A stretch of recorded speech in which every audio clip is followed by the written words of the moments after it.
ஆண்டவரும் உடனே. பெண்களிலே நீர் பேரு பெற்றீரும் மகனும் வாழியவே. அருள் நிறை மரியே வாழ்க, ஆண்டவரும் உடனே. பெண்களிலே நீர் பேரு பெற்றீரும் மகனும் வாழியவே.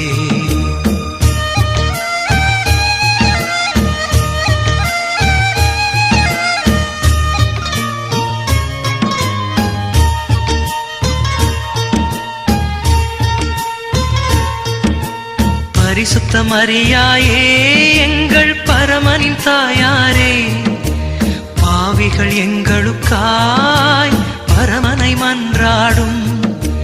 பரிசுத்த மரியாயே எங்கள் பரமனின் தாயாரே, பாவிகள் எங்களுக்காய் பரமனை மன்றாடும். இப்போதும் நீர் மன்றாடும், எப்போதும் நீர் மன்றாடும். இப்போதும் நீர் மன்றாடும், எப்போதும் நீர் மன்றாடும். தீமைகள் நெருங்கையிலே பரமனை மன்றாடும். மரணம் வருகையிலே எம்மை தாங்கும் அம்மா. அருள் நிறை மரியே வாழ்க, ஆண்டவரும் உடனே. பெண்களிலே நீர் பேரு பெற்றீரும் மகனும் வாழியவே.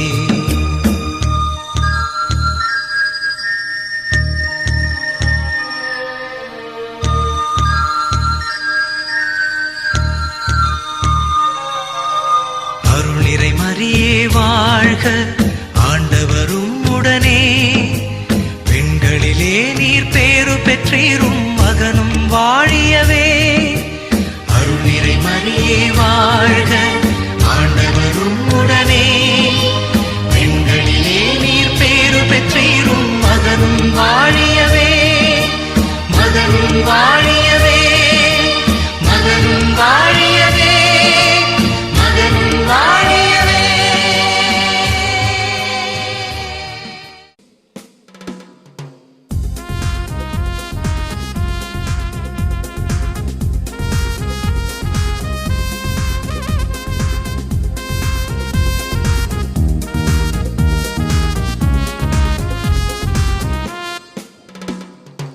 இறைக்குலமே வாருங்களே, பலியில் கலந்திடவே. குருகுலமே வாருங்களே, இறை அருளினை பகிர்ந்திடவே. இறைக்குலமே வாருங்களே, பலியில் கலந்திடவே. குருகுலமே வாருங்களே, இறை அருளினை பகிர்ந்திடவே. புனிதம் நிறைந்திட, மனிதம் மலர்ந்திட, நம் வாழ்வு வளமாகிட. புனிதம் நிறைந்திட, மனிதம் மலர்ந்திட, நம் வாழ்வும் வளமாகிட. இறைக்குலமே வாருங்களே, பலியில் கலந்திடவே. குருகுலமே வாருங்களே, இறை அருளினை பகிர்ந்திடவே.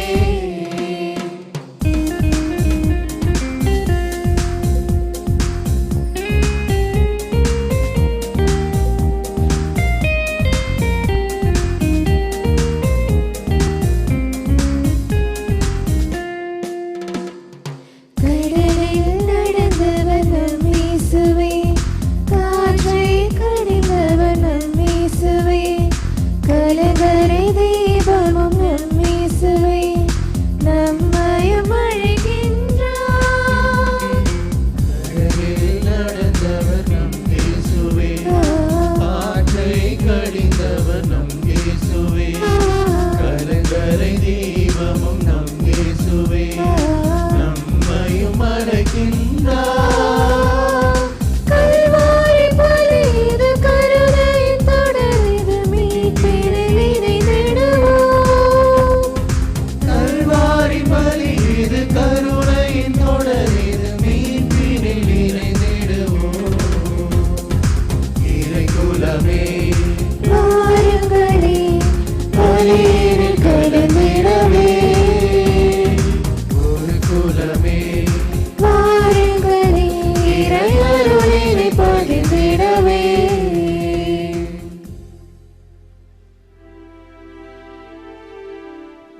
தந்தை மகன் தூயாவியாரின் பெயராலே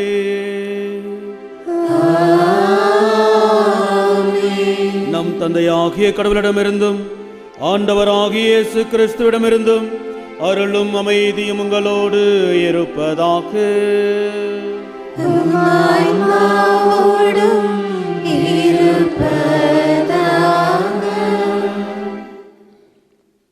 இறை இயேசுவின் அன்பிலும் இறை அன்னையின் அரவணைப்பிலும் அருளாசி பெற வந்திருக்கின்ற உங்கள் ஒவ்வொருவரையும் திருவழிபாட்டு கொண்டாட்டத்திற்கு வரவேற்கின்றோம். இன்றைய திருவழிபாடு நமக்கு வருகின்ற எல்லா துன்பங்களையும் கஷ்டங்களையும் ஏற்று இறைவனின் திட்டத்தை நாம் ஒவ்வொருவரும் நிறைவேற்ற நம்மை அழைக்கிறது. இன்றைய நாளில் நாம் கொண்டாடுகின்ற புனித அலோசியஸ் கொன்சாகா தனது வாழ்க்கையை இறைவனுக்காக அர்ப்பணித்து இறைப்பணியை இறை மக்களுக்காக செய்ததைப் போல நாமும் நம் வாழ்க்கையிலே இறைவனோடு இணைந்திருக்க இறைவனின் துணையை வேண்டி இந்த திருப்பலியில் இணைவோம். சகோதர சகோதரிகளே, தூய மறை நிகழ்வுகளை கொண்டாட நாம் தகுதி பெறும் பொருட்டு நம் பாவங்களை ஏற்றுக்கொள்வோம்.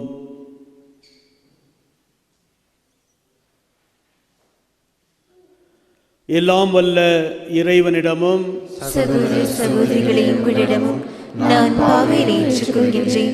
ஏனெனில் சிந்தனையாலும் சொல்லாலும் செயலாலும் கடமைகள் தவறியதாலும் பாவங்கள் பல செய்தேன். என் பாவமே, என் பாவமே, என் பெரும் பாவமே. ஆகையால் எப்பொழுதும் கன்னியான தூய மரியாதையும் வானதூதர் புனிதர் அனைவரையும் சகோதர சகோதரிகளே, உங்களையும் நம் இறைவனாகிய ஆண்டவரிடம் எனக்காக வேண்டிக் கொள்ள மன்றாடுகின்றேன். எல்லாம் வல்ல இறைவன் நம் மீது இரக்கம் வைத்து நம் பாவங்களை மன்னித்து நம்மை நிலை வாழ்வுக்கு அழைத்து செல்வாராக. ஆமென்.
மன்றாடுவோமாக.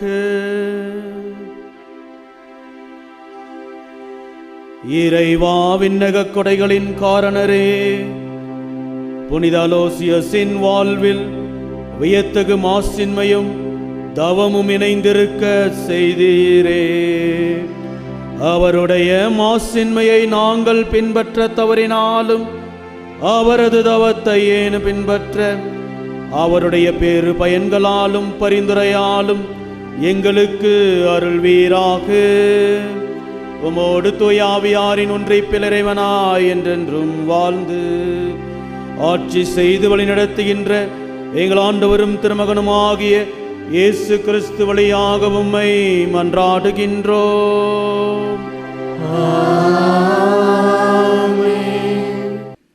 அரசர்கள் 2ஆம் நூலிலிருந்த வாசகம். அதிகாரம் 11. இறை வார்த்தைகள் 1 முதல் 4 முடிய, மீண்டும் 9 முதல் 18 முடிய, மீண்டும் 20. அந்நாள்களில் அகசியாவின் தாய் அத்தலியா தன் மகன் இறந்து விட்டதை கண்டு கிளர்ந்தெழுந்து அரச குடும்பத்தார் அனைவரையும் கொன்றாள். அரசன் யோராமின் மகளும் அகசியாவின் சகோதரியுமான யோசேபா அகசியாவின் மகன் யோவாசை தூக்கி கொண்டு போய் ஒளித்து வைத்தாள். அவன் கொல்லப்படவிருந்த அரசிலம் புதல்வர்களில் ஒருவன். அவனையும் அவன் செவிலித்தாயையும் தனது பள்ளி அறையினுள் அத்தலியாவின் பார்வையிலிருந்து யோசேபா மறைத்து வைத்தாள். எனவே அவன் உயிர் தப்பினான்.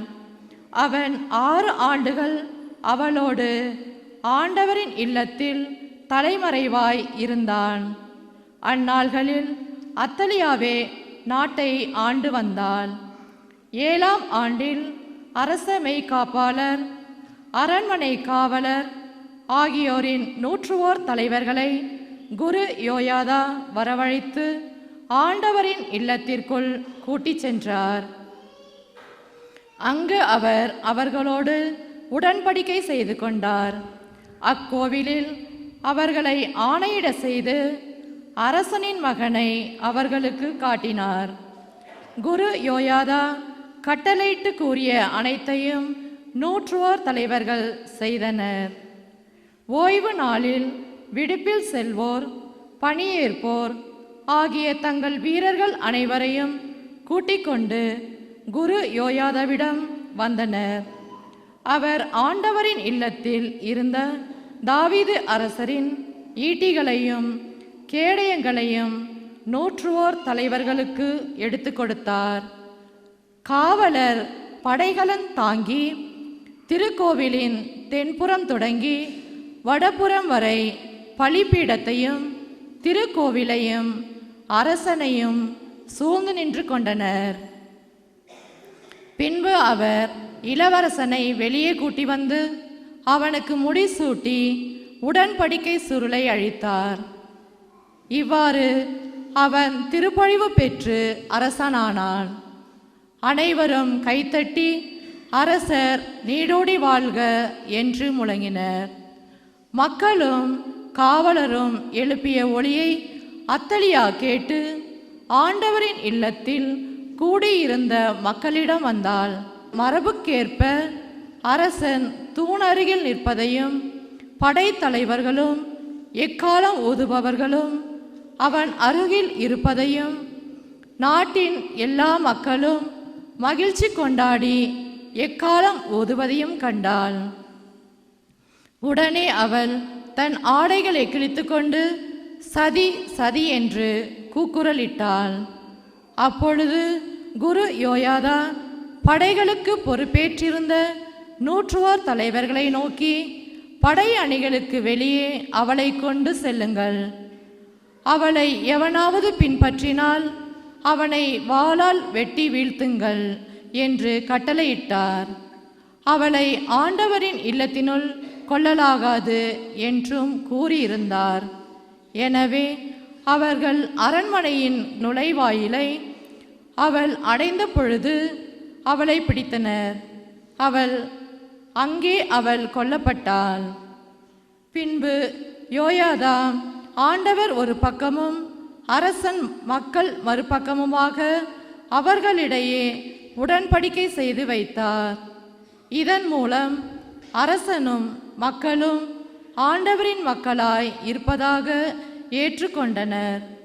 அவ்வாறே அவர் அரசனுக்கும் மக்களுக்கும் இடையே உடன்படிக்கை செய்து வைத்தார்.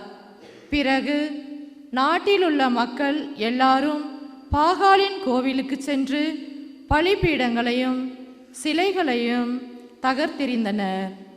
பாகாலின் அர்ச்சகன் மத்தானை பலிபீடங்களுக்கு முன்பாக கொலை செய்தனர்.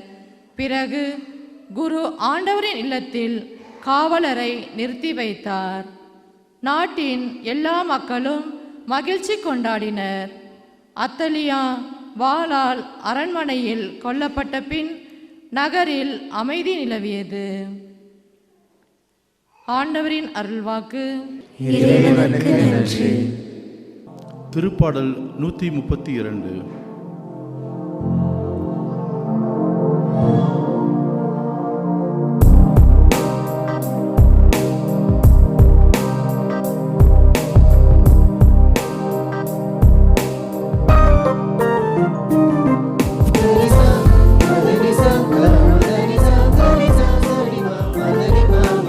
மதனிமா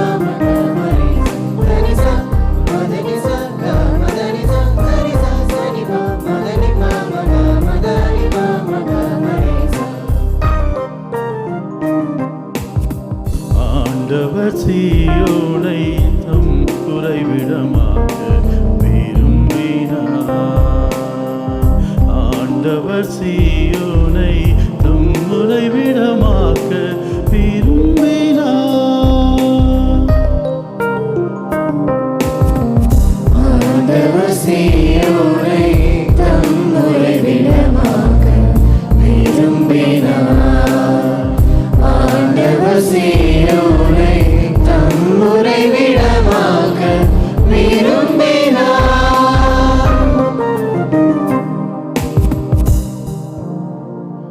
ஆண்டவர் தாவீதுக்கு உண்மையாய் ஆணையிட்டு கூறினார். அவர் தம் வாக்குறுதியினின்று பின்வாங்க மாட்டார். உனக்கு பிறந்த ஒருவனை அரசனாக ஏற்படுத்தி உன் அரியணையில் வீற்றிருக்க செய்வே.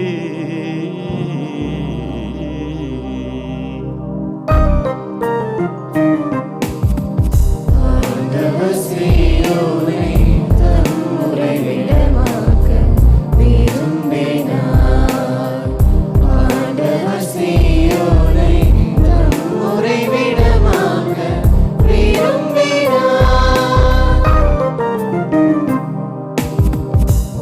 மைந்தர் உன் உடன்படிக்கையையும் நான் அவர்களுக்கு கற்பிக்கும் என் நியமங்களையும் கடைபிடித்தால் அவர்களுடைய மைந்தரும் என்றென்றும் உன் அரியணையில் வீற்றிருப்பர்.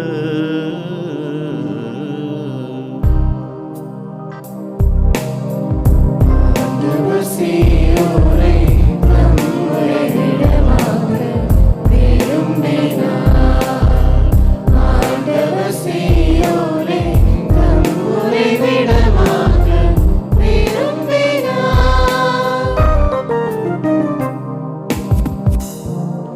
ஆண்டவர் சீயோனை தேர்ந்தெடுத்தார். அதையே தம் உறைவிடமாக்க விரும்பினார். இது என்றென்றும் நான் இளைப்பாறுமிடம்.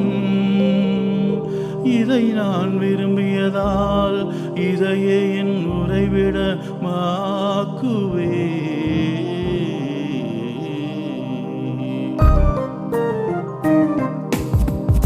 ஆண்டவர் சீயோனை தம் உறைவிடமாக்க விரும்பினார். ஆண்டவர் சீயோனை தம் உறைவிடமாக்க விரும்பினார். மதனிசா மதனிசா மதனிசா கரிசா சரிமா மதனிபா மகா மதனிபா மகா மரிசா மதனிபா மகா மதனிபா மகா மரிசா.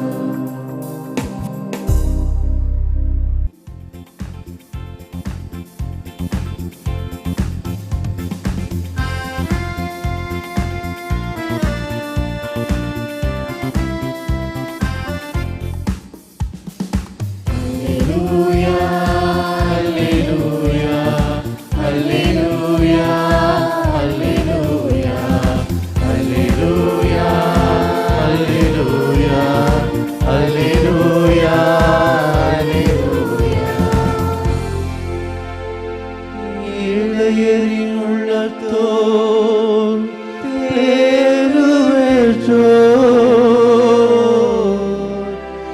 ஏனெனில் விண்ணரசு அவர்களுக்கு உரியது. அல்லேலூயா, அல்லேலூயா, அல்லேலூயா, அல்லேலூயா. ஆண்டவர் உங்களோடு இருப்பாராக. உம் ஆன்மாவோடும் இருப்பாராக. மத்தேயு எழுதிய தூய நற்செய்தியிலிருந்து வாசகர். ஆண்டவரே மாட்சி உமக்கே. அதிகாரம் 6 இறை வார்த்தைகள் 19 முதல் 23 வரை. அக்காலத்தில் இயேசு தம் சீடரை நோக்கி கூறியது, மண்ணுலகில் உங்களுக்கென செல்வத்தை சேமித்து வைக்க வேண்டாம். இங்கே பூச்சியும் துருவும் அழித்துவிடும், திருடரும் அதை கன்னமிட்டு திருடுவர். ஆனால் விண்ணுலகில் உங்கள் செல்வத்தை சேமித்து வையுங்கள்.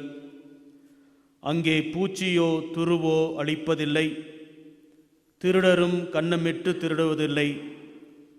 உங்கள் செல்வம் எங்கு உள்ளதோ அங்கே உங்கள் உள்ளமும் இருக்கும். கண்தான் உடலுக்கு விளக்கு. கண் நலமாயிருந்தால் உங்கள் உடல் முழுவதும் ஒளி பெற்றிருக்கும்.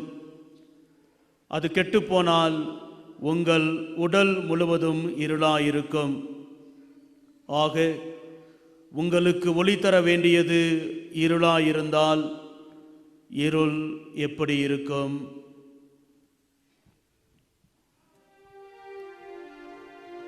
ஆண்டவரின் அருள்வாக்கு. கிறிஸ்துவே உமக்கு புகழ்.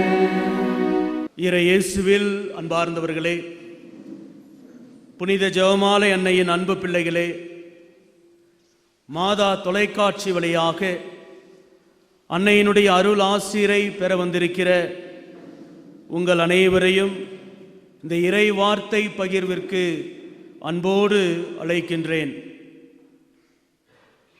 இந்த ஜெபமாலை அன்னை ஆலயத்திலே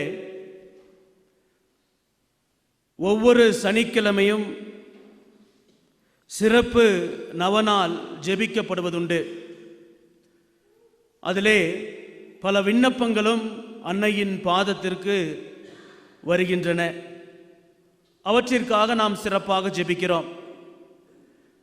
கடந்த ஒரு மாதத்திற்கு மேலாக இப்பேற்பட்ட விண்ணப்பங்கள் அதிகமாக வருகிறதை நாம் பார்க்கிறோம். நான் ஒரு நல்ல கிறிஸ்தவ குடும்பமாக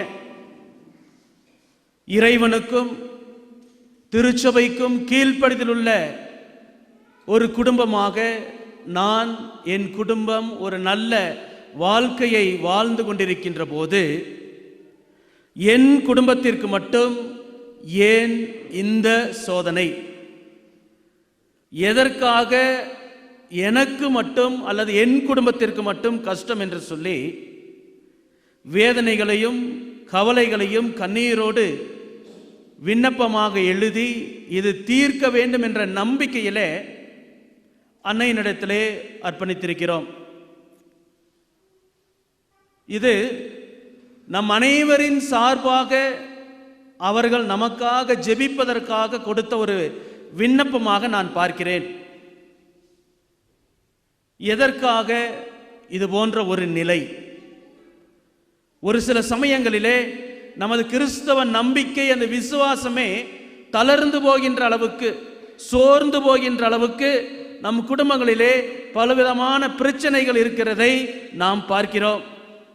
அது ஒரு கடன் சுமையாக இருக்கலாம், திடீரென வந்த ஒரு மருத்துவ செலவாக இருக்கலாம், உடல் நலக்குறைவாக இருக்கலாம், ஆண்டவருக்குண்டான அந்த ஆசீர் இல்லாமல் போய்விட்டதோ என்ற ஒரு மனநிலையாக இருக்கலாம். பல குறைபாடுகள் நம் குடும்பங்களிலே இருப்பதால் அதை ஒரு சாபமாக பார்க்கிறோம். இல்லை, ஒவ்வொரு நாளும் நாம் இந்த திருப்பலியிலே இது நம்பிக்கையின் மறைபொருள் என்று நமது நம்பிக்கையை அறிக்கையிடுகிறோம். அப்படி அந்த மறைபொருள் என்றால் என்ன? சாதாரண அப்பமாக, சாதாரண ரசமாக என்னால் இந்த பலிப்பீடத்திலே ஒப்பு கொடுக்கப்படுகின்ற அந்த காணிக்கை இயேசுவினுடைய திரு உடலாக, திரு இரத்தமாக மாறி நமக்கு ஆசீரை அந்த இறைவன் கொடுக்கிறார் என்பதை நான் நம்புகிறேன். நான் பார்க்கின்ற பொழுது, என்னுடைய ஊனக்கண்களால் அந்த அப்பத்தை பார்க்கின்ற பொழுது அது ஒரு அப்பம். ஆனால் என்னுடைய மனக்கண்ணால் நம்பிக்கையோடு பார்க்கின்ற பொழுது அது இயேசுவினுடைய திருவுடல், திரு இரத்தம். இதுதான் மறைபொருள், இதுதான் மறைபொருள். நம்முடைய கிறிஸ்தவ வாழ்வும் ஒரு மறைபொருளாக இருப்பதாக நான் உணர்கிறேன். அதை பற்றி சிந்திக்க நாம் இன்று அழைக்கப்படுகிறோம். நம்மில் பலர் எருசலேமுக்கு போனதில்லை, ரோமாபுரிக்கு போனதில்லை. ஆனால் எருசலேமிலே இயேசு சிலுவையை சுமந்து பாடுபட்டு சிலுவையிலே நமக்காக உயிரை கொடுத்து 3ஆம் நாள் உயிர் தெழுந்து நம்மை மீட்டிருக்கிறார் என்பதை நான் நம்புகிறேன். பார்க்கவில்லை, முழுமையாக மற்றவர்கள் சொல்வதை கேட்டு நற்செய்தியிலே எழுதியிருப்பதை வைத்து அனுபவங்களை, பிறருடைய அனுபவங்களை வைத்து உண்மையிலேயே இது நடந்திருக்கிறது என்பதை மறைவாக என் கண்களுக்கு இருப்பதை நான் மறைபொருளாக ஏற்றுக்கொள்கிறேன். கப்ரியேல் மார்சல் என்ற ஒரு மெய்யியலார் இந்த மறைபொருள் என்பது நம்முடைய வாழ்க்கையில் நடக்கின்ற யதார்த்தங்கள் என்கிறார். அதையே இன்னும் ஆழமாக நாம் சிந்திக்கிறோம். நம்முடைய கிறிஸ்தவ வாழ்க்கையின் யதார்த்தங்கள் ஒரு மறைபொருளாகத்தான் நமக்கு இருக்கிறது. ஆகவேதான் அந்த மறைபொருளை, அந்த கிறிஸ்தவ வாழ்க்கையை, அந்த கிறிஸ்தவ வாழ்க்கையிலே வருகின்ற கிறிஸ்தவ வாழ்க்கையின் நம்பிக்கைக்கு எதிராக வருகின்ற அந்த சவால்களை நம்மால் புரிந்து கொள்ள முடியவில்லை, ஏற்றுக்கொள்ள முடியவில்லை. அதை ஒரு மறைபொருளாக என்று நாம் ஏற்றுக்கொள்வோம். அந்த மறைபொருள் நம் ஆண்டவர் நமக்கு கொடுத்திருக்கிற மறைவான திட்டம், கடவுளின் திட்டம். அந்த கடவுளின் திட்டம் நம் வழியாக இவ்வுலகிலே நிறைவேறுவதற்காக நம் வாழ்க்கை ஒரு மறைபொருளாக நமக்கு இறைவனால் ஆசீர்வாதமாக கொடுக்கப்பட்டிருக்கிறது. இன்றைய நாளிலே நாம் சிந்திக்கிற, நாம் ஜெபிக்கிற, நமக்காக பரிந்துரை செய்து கொண்டிருக்கிற புனித அலோசியஸ் கொன்சாகா. இன்றைய நாளிலே நாம் வாசிக்க கேட்ட திருவழிபாட்டு வாசகங்கள் கூட நம்முடைய வாழ்க்கை ஒரு மறைபொருள். அந்த மறைபொருள் தான் கடவுள் நமக்கு கொடுத்திருக்கிற திட்டம் என்பதை மிக தெளிவாக விளக்கி கூறுகிறது. இத்தாலி நாட்டிலே பெரிய அரச குடும்பத்திலே 8 புதல்வர்களில் முதல் புதல்வராக அனைத்து அரசு உரிமையோடும் பிறந்தவர்தான் புனித அலோசியஸ் கொன்சாகா. எல்லா நிலையிலும் அரச குடும்பத்திற்கே உரித்தான எல்லா காரியங்களும் அவருக்கு முதன்மை இடத்தை அலங்கரிக்கிறது. தன்னுடைய தந்தையினுடைய வழிகாட்டுதலால் அரசருக்குண்டான, அந்த அரச குடும்பத்திற்கே உண்டான எல்லா விதமான பயிற்சிகளையும் கல்வியையும் அவர் கற்றிருக்கிறார். இதற்கிடையிலே அவருடைய தாய் அவரை முழுமையாக ஒரு நல்ல கிறிஸ்தவ குழந்தையாக, கிறிஸ்தவ படிப்பினைகளை கொடுத்து ஒரு நல்ல கிறிஸ்தவராகவும் அவரை வளர்த்திருக்கிறார். படித்து கொண்டிருக்கின்ற பொழுது இந்தியாவிலே இயேசு சபை குருக்களின் பணி என்ற ஒரு புத்தகத்தையும் அவர் படிக்க நிகழ்கிறது. உடனடியாக தனது வாழ்க்கை இதுவல்ல, எனது வாழ்க்கை இறைவனுக்கான வாழ்க்கை என்று சொல்லி அவரது விருப்பத்தை தன் தந்தையிடம் சொன்ன பொழுது அவரது தந்தைக்கு அவர் எடுத்த ஒரு முடிவு ஒரு மறைபொருளாகத்தான் பட்டது. அரசருக்குரிய நிலையிலே இருக்கிறார், அவர்தான் அரசராக வர வேண்டும், அரசுரிமையோடு இருக்க வேண்டும், வாரிசுரிமையோடு இருக்க வேண்டும் என்ற நிலையிலே எல்லாவற்றையும் துறந்துவிட்டு தனது வாரிசுக்குண்டான அந்த உரிமையையும் தன் சகோதரனுக்கு கொடுத்த போது அவருடைய சகோதர சகோதரிகளுக்கு தெரிந்தது இது, இந்த முடிவு அவருக்கான மறைபொருள் என்று. ரோம் நகரிலே தன்னை இயேசு சபையிலே இணைத்துக் கொள்கிறார். நவதுறவியாக பயிற்சியிலே இருக்கிறார். 15ஆம் நூற்றாண்டின் இறுதியிலே ரோமாபுரியை தாக்கிய பிளேக் நோயினால் உலகம் முழுவதும், குறிப்பாக மக்கள் அனைவரும் பாதிக்கப்பட்ட பொழுது இயேசு சபை குருக்களால் அவர்களை, பிளேக் நோயினால் பாதிக்கப்பட்டவர்களை பராமரிப்பதற்காக திறக்கப்பட்ட அந்த மருத்துவமனையிலே தானும் ஒரு பணியாளராக அவர்களுக்காக பணி செய்ய வேண்டும் என்ற நிலையிலே தன்னை அர்ப்பணிக்கிறார். காயங்களை குணப்படுத்துகிறார், கட்டுகிறார், நோயாளிகளை தன் தோளில் சுமக்கிறார். அதனுடைய பலனாக அதே பிளேக் நோய் அவரை பிடித்துக் கொள்கிறது. 23 வயதிலே ஒரு இளைஞன் சாகக்கூடிய வயதா என்ற நிலையிலே, சாகும் தருவாயிலே, படுக்கையிலே அவர் விழுகிறார். பார்த்தவர்களுக்கு இதுதான் மறைபொருள் என்பதை அவர்களால் உணர்ந்து கொள்ள முடியவில்லை. ஆனால் அந்த வாழ்க்கைதான், அந்த ஒரு நிலைதான் ஒரு கடவுளின் திட்டமாக புனித அலோசியஸ் கொன்சாவிற்கு வந்தது. தன்னுடைய மரணத்தின் படுக்கையிலே தன்னுடைய தாயாருக்கு ஒரு கடிதம் எழுதுகிறார். அந்த கடிதம் இன்றைய நாளிலே குருக்களுக்கான கட்டளை ஜெபத்தினுடைய 2வது கடிதமாக எங்களுக்கு கொடுக்கப்பட்டிருக்கிறது. மிக மிக அற்புதமான ஒரு ஆசீர்வாதமான நம்பிக்குரிய வரிகளாக அதை நாம் பார்க்கிறோம். நம் வாழ்க்கையிலே பல்வேறு விதமான போராட்டங்களை இந்த உலகிலே நாம் சந்திக்கிறோம். கஷ்டங்கள், துன்பங்கள், கவலைகள், கண்ணீர் எல்லாம் ஒரு கடலின் ஆழத்திலே நம்மை தள்ளி நாம் அதிலிருந்து மீண்டும் மீண்டும் மேலே எழுந்து வர முடியாத அளவிற்கு நம்மை அது அமிழ்த்துகிறது. ஆனால் இந்த கடலின் ஆழத்தை விட நம் ஆண்டவர் இயேசு கிறிஸ்துனுடைய பேரன்பு மிக பெரியது. இந்த கடலின் ஆழத்தை விட நம் ஆண்டவர் இயேசு கிறிஸ்துவனுடைய பராமரிப்பு மிக பெரியது. எனவே நான் இந்த சிறு வகையான இது போன்ற ஒரு யதார்த்தமான ஒரு காரியங்களிலே என் மனதை முழுமையாக இழந்து விடாமல், நம்பிக்கையை இழந்து விடாமல் இருப்பதற்காக நிச்சயம் இறைவன் என்னை மீட்பார் என்ற அந்த நம்பிக்கையை உறுதுணையாக பெற்றிருக்கிறேன், நீங்களும் பெற்றிருங்கள் என்று தன்னுடைய தாயாருக்கு அவர் எழுதுகிறார். 23 வயதிலே இறந்து போகிறார். இதுதான் கடவுளின் திட்டமாக இருக்கிறது. நம்முடைய வாழ்க்கையிலே நாமும் இது போன்ற ஒரு சூழ்நிலையை அனுபவித்துக் கொண்டிருக்கிறோம். நம்முடைய குடும்பங்களிலே நாமும் இது போன்ற ஒரு சூழ்நிலையை நாம் அனுபவித்துக் கொண்டிருக்கிறோம். இன்றைய முதல் வாசகத்திலே நாம் வாசிக்க கேட்டோம். அரசர் முழுமையாக 6 ஆண்டுகள் இறைவனின் ஆலயத்திலே மறைத்து வைக்கப்படுகிறார். 6 ஆண்டுகள் அரசருக்குரிய அந்த வாழ்வை வாழ முடியாமல், அரச குடும்பத்திற்குரிய அந்த வாழ்வை வெளியுலகிற்கு கொடுக்க முடியாமல் இருந்த வேளையிலே இறைவனால் அந்த ஒரு 6 ஆண்டு காலத்தை இறைவனின் திட்டமாக அந்த மறைபொருளை அவர் ஏற்றுக்கொள்கிறார். அதனுடைய விளைவு இன்றைய வாசகத்திலே நாம் வாசிக்க கேட்டோம். மிகப்பெரிய அளவிலே அந்த நிலையிலே அவர் அரசராக மீண்டும் உயர்த்தப்படுகிறார்.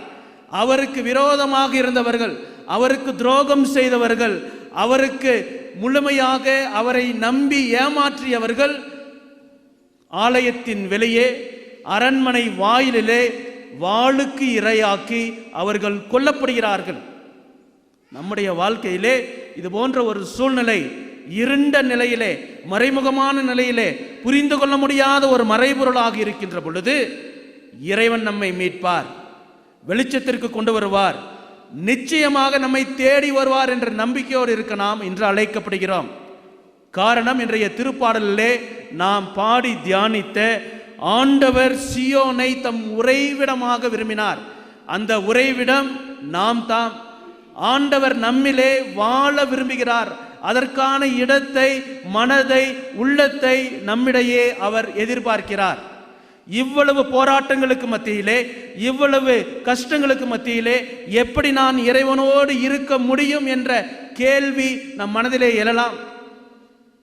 ஆனால் அதுவெல்லாம் நாம் இந்த மண்ணுலகிலே அல்ல, விண்ணுலகிலே சேமித்து வைக்கிற செல்வங்கள். நம்முடைய மன்னிப்பு, பிறரை ஏற்றுக்கொள்ளுதல், பிறரை முழுமையாக இறைவன் திருமுனையிலே அனுசரித்து போதல் என்பதெல்லாம் இந்த மண்ணுலகிலே முடியாத காரியமாக இருக்கலாம். ஆனால் விண்ணுலகிலே அது செல்வமாக இருக்கிறது. இன்றைய நற்செய்தியில் நாம் கேட்டோம், இயேசு நமக்கு சொல்கிறார், மண்ணுலகில் அல்ல விண்ணுலகில் செல்வங்களை சேர்த்து வையுங்கள் என்கிறார். கடவுளின் திட்டம் மறைபொருளாக நம்முடைய வாழ்க்கையிலே இறைவனால் கொடுக்கப்பட்டிருக்கிறது. அந்த மறைபொருளை ஏற்றுக்கொள்வோம். புரிந்து கொள்வோம். இறைவன் உண்மையாகவே அந்த திட்டத்தை எனக்கு, என் குடும்பத்திற்கு, என் வழியாக, என் குடும்பத்தின் வழியாக இந்த உலகத்திலே நிறைவேற்ற வேண்டும் என்று சொல்லி அவரிடத்திலே நம்மையும் நம் குடும்பங்களையும் முழுமையாக அர்ப்பணிப்போம். கண்களை மூடி இறைவனிடத்திலே மன்றாடுவோம். அன்பான ஆண்டவரே, இந்த அருமையான இந்த உலக வாழ்க்கையை எனக்கு கொடுத்ததற்காய் நன்றி சொல்கிறேன். இந்த வாழ்க்கை புரிந்து கொள்ள முடியாத ஒரு நிலையிலே மறைபொருளாக இருந்தாலும் கீழ்ப்படிதலோடு உமது திட்டத்தை நான் ஏற்றுக்கொண்டு உமது திட்டத்தை இந்த உலகிலே செயல்படுத்த எனக்கு உதவி செய்யும் என்று இந்த நேரத்திலே உம்மை பார்த்து மன்றாடுகிறோம். ஆமீன். ஆண்டவர் சீயோனை தேர்ந்தெடுத்தார் என்ற இறைவார்த்தையின்படி இறைவனிடத்திலே நமது மன்றாட்டுக்களை அர்ப்பணிப்போம்.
மகமபா சகபா மகமதபா கபனி பனி ரிசாரி பாமக பம பமகரிசா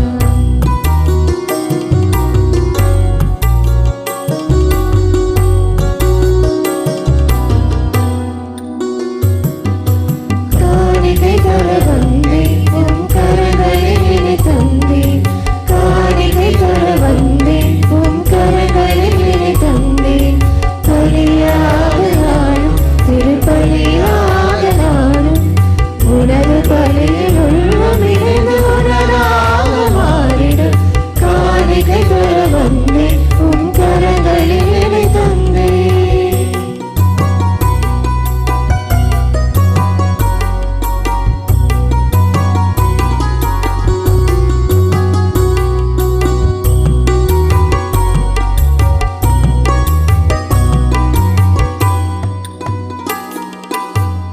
வயலில் விளையும் கோதுமை மணிகள் வெயிலில் உலரும் வியர்வையில் மலரும்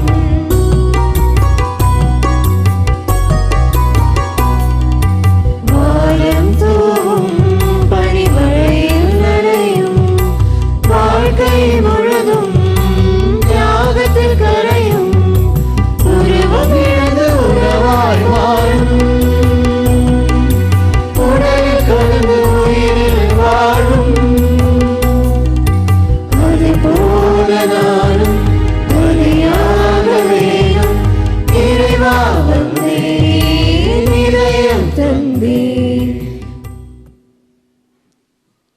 சகோதர சகோதரிகளே, என்னுடையதும் உங்களுடையதுமான இந்த பலி எல்லாமல்ல தந்தையாக இறைவனுக்கு ஏற்றதாகும்படி மன்றாடுங்கள். ஆண்டவர் தம் திருப்பெயரின் புகழ்ச்சிக்காகவும் ஆட்சிக்காகவும் நமது நன்மைக்காகவும் புனித திருவின் அனைத்து நலனுக்காகவும் தமது கையில் பலியேற்றுக் கொள்வாராக. ஆண்டவரே, புனித அலோசியஸின் எடுத்துக்காட்டை பின்பற்றி நாங்கள் எப்பொழுதும் திருமண ஆடை அணிந்தவர்களாய் விண்ணக விருந்தில் பங்கு கொள்ள செய்தருளோம். இவ்வாறு மறை நிகழ்வுகளில் பங்கேற்பதால் நாங்களும் அருள் செல்வங்களை நிறைவாக பெற்றுக்கொள்வோமாக. எங்கள் ஆண்டவராகிய கிறிஸ்து வழியாக உம்மை மன்றாடுகின்றோம்.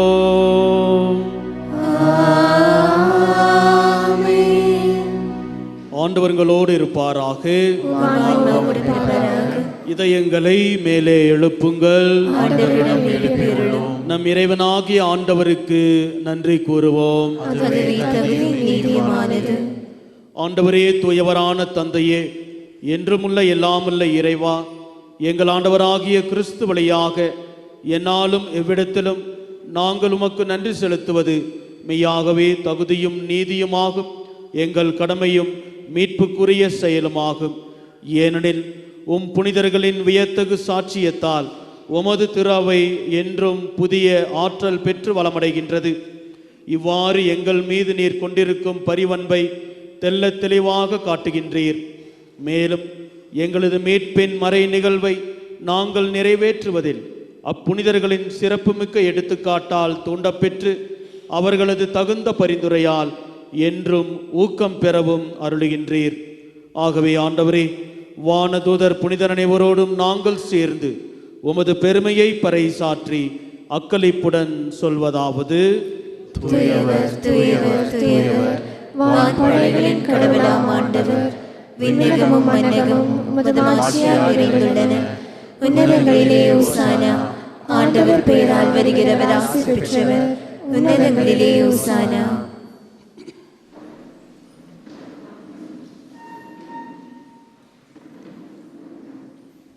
ஆண்டவரே, நேர்மையாகவே தூயவர், தூய்மை அனைத்துக்கும் ஊற்று. ஆகவே உமது ஆவியை பொழிந்து இக்காணிக்கைகளை தூய்மைப்படுத்த உம்மை வேண்டுகின்றோம். இவ்வாறு எங்கள் ஆண்டவர் இயேசு கிறிஸ்துவின் உடலும் இரத்தமுமாக எங்களுக்கு இவை மாறுவனவாக. அவர் பாடுபட உளம் கனிந்து தம்மை கையளித்த போது அப்பத்தை எடுத்து நன்றி செலுத்தி அதை பெற்று தம் சீடர்களுக்கு அளித்து கூறியதாவது: அனைவரும் இதிலிருந்து பெற்று உண்ணுங்கள், ஏனெனில் இது உங்களுக்காக கையளிக்கப்படும் என் உடல்.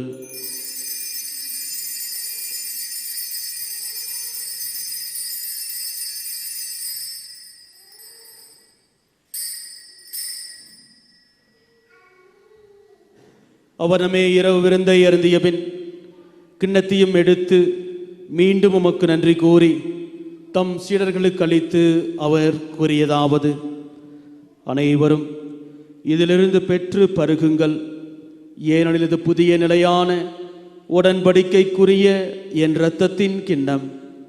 இது பாவ மன்னிப்புக்கென்று உங்களுக்காகவும் பலருக்காகவும் சிந்தப்படும். இதை என் நினைவாக செய்யுங்கள்.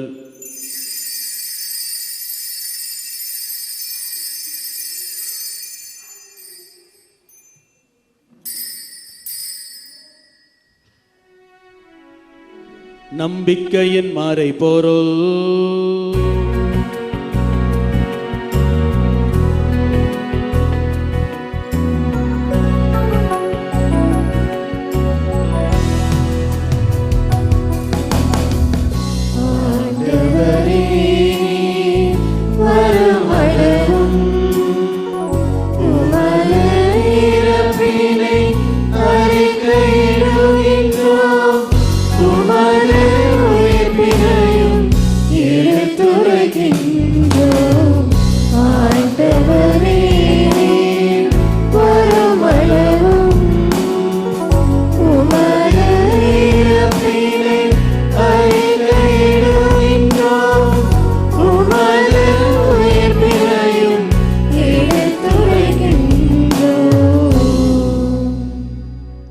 ஆகவே ஆண்டவரே, நாங்கள் கிறிஸ்துவின் இறப்பினையும் உயிர்ப்பினையும் நினைவு கூர்ந்து வாழ்வதரும் அப்பத்தையும் மீட்பளிக்கும் கிண்ணத்தையும் உமக்கு ஒப்புக் கொடுக்கின்றோம். திருமுன் நின்று உமக்கு ஊழியம் புரிய தகுந்தவர்கள் என எங்களை ஏற்றுக்கொண்டீர். எனவே உமக்கு நன்றி செலுத்துகின்றோம். மேலும் கிறிஸ்துவின் உடலிலும் இரத்தத்திலும் பங்கு கொள்ளும் எங்களை தூய ஆவியார் ஒன்று சேர்க்க வேண்டும் என உம்மை தாழ்மையுடன் மன்றாடுகின்றோம். ஆண்டவரே, உலகெங்கும் பரவியிருக்கும் உமது திரு அவையை நினைவு கூர்ந்தருளும். எங்கள் திருத்தந்தை பிரான்சிஸ், எங்கள் ஆயர் அமல்ராஜ் ஆண்டகை, எல்லா திருநிலையினராக இணைவரோடும் உமது திரு அவை அன்பில் நிறைவு பெற செய்தருளும்.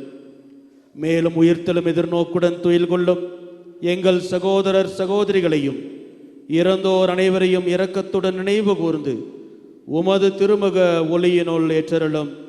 எங்கள் அனைவர் மீதும் இரக்கமாயிரும். கடவுளின் கன்னித்தாயான புனித மரியா, அவருடைய கணவரான புனித யோசேப்பு, புனித திருத்தூதர்கள், இவ்வுலகில் உமக்கு உகந்தவராய் இருந்தோர் ஆகிய புனிதர் அனைவருடனும் இன்றைய நாளிலே நாங்கள் கொண்டாடும் புனித அலௌசியஸ் கொன்சாகாவுடனும் நாங்கள் நிலை வாழ்வில் பங்கு கொள்ளும் தகுதி பெற்று திருமகன் இயேசு கிறிஸ்து வழியாக உம்மை புகழ்ந்தேத்தும் வரமருள உம்மை மன்றாடுகின்றோம்.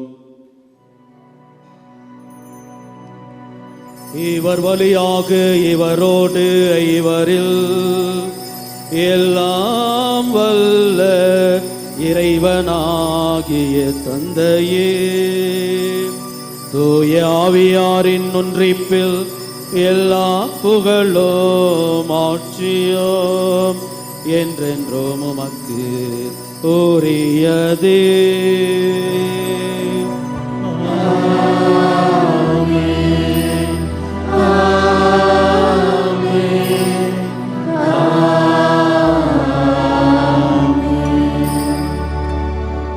கடவுளை தந்தை என்று அழைக்க இயேசு நமக்கு கற்பித்தார். இந்த ஜெபத்தை நம்பிக்கையோடு ஜெபிப்போம். எங்கள் தந்தையே, உமது பெயர் தூயதென போற்றப் பெறுக. உமது ஆட்சி வருக. உமது திருவுளம் விண்ணுலகில் நிறைவேறுவது போல மண்ணுலகிலும் நிறைவேறுக. எங்கள் அன்றாட உணவை இன்று எங்களுக்கு தாரும். எங்களுக்கு எதிராக குற்றம் செய்வோரை நாங்கள் மன்னிப்பது போல எங்கள் குற்றங்களை மன்னியும்.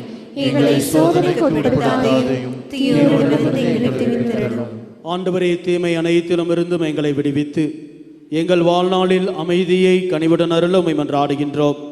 உமது இரக்கத்தின் உதவியால் நாங்கள் பாவத்திலிருந்து எப்போதும் விடுதலை பெற்று யாதொரு கலக்கமுமின்றி நலமாயிருப்போமாக. நாங்கள் எதிர்நோக்கி இருக்கும் பேரின்பத்துக்காகவும் எம் மீட்பராகிய இயேசு கிறிஸ்துவின் வருகைக்காகவும் காத்திருக்கின்றோம். ஏனெனில் ஆட்சியும் வல்லமையும் ஆட்சியும் என்றென்றும் உமதே. ஆண்டவரே இயேசு கிறிஸ்துவே, அமைதியை உங்களுக்கு விட்டு செல்கின்றேன், என் அமைதியையே உங்களுக்கு அளிக்கின்றேன் என்று உம் திரு தூதர்களுக்கு மொழிந்தீரே. எங்கள் பாவங்களை பாராமல் உமது திரவையின் நம்பிக்கையை கண்ணோக்கி உமது திருவுளத்துக்கு ஏற்ப அதற்கு அமைதியையும் ஒற்றுமையையும் அளித்தருள்வீராக. என்றென்றும் வாழ்ந்து ஆட்சி செய்கின்றவர் நீரே.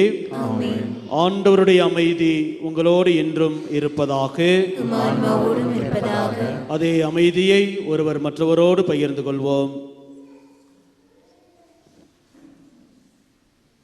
உலகின் பாவம் போக்கும் இறைவன் செம்மறியே, எம்மேல் இரக்கமையும். உலகின் பாவங்களை போக்கும் இறைவனின் செம்மறியே, எம்மேல் இரக்கமையும். உலகின் பாவங்களை போக்கும் இறைவனின் செம்மறியே, எமக்கு அமைதி அருளும். இதோ இறைவனின் செம்மறி, இதோ உலகின் பாவங்களை போக்குபவர். செம்மறியின் விருந்துக்கு அழைக்க பெற்றோர் பேறு பெற்றோர். ஆனால் ஒரு வார்த்தை மட்டும் சொல்லியருளும், எனது ஆன்மா குணமடையும்.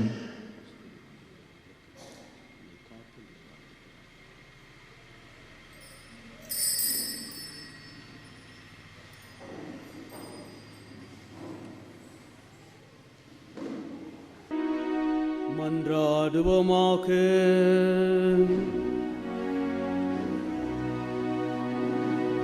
ஆண்டவரே, வானதூதர்களின் உணவால் ஊட்டம் பெற்ற நாங்கள் தூய வாழ்வால் உமக்கு ஊழியம் புரிய செய்தருளும். இன்று நாங்கள் வணங்கும் புனித அலோசியஸின் எடுத்துக்காட்டை பின்பற்றி உமக்கு என்றும் நன்றியுள்ளவர்களாய் விளங்க அருள்வீராக. எங்கள் ஆண்டவராகிய கிறிஸ்து வழியாக உம்மை மன்றாடுகின்றோம்.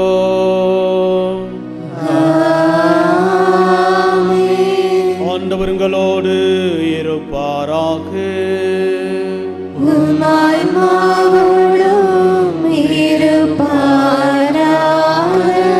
எல்லாம் வல்ல இறைவன் தந்தை, மகன், தூய ஆவியானவர் உங்களை நிறைவாய் ஆசீர்வதிப்பாராக.